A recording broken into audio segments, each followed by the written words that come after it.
Hey, Mike, this is part two. One of the things we also did was to play a G major,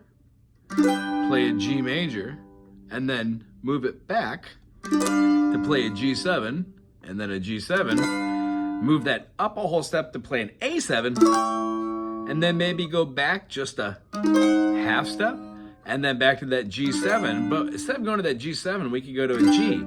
It completes a circle. This gets our fingers used to doing like...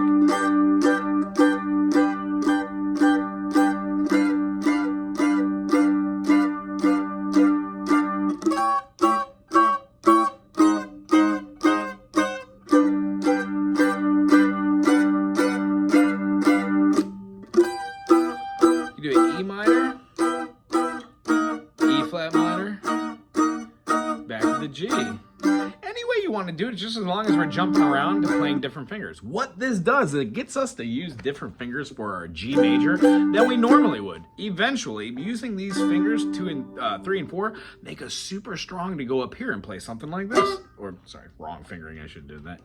Something like that.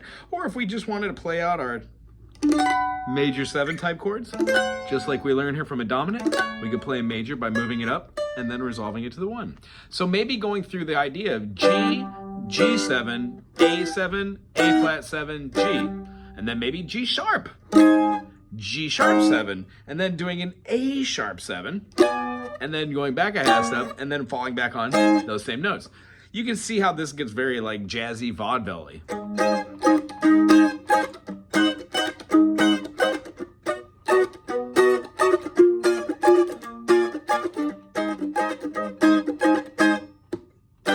Move it to different keys, modulate around. It was good seeing you. Till next week. Aloha.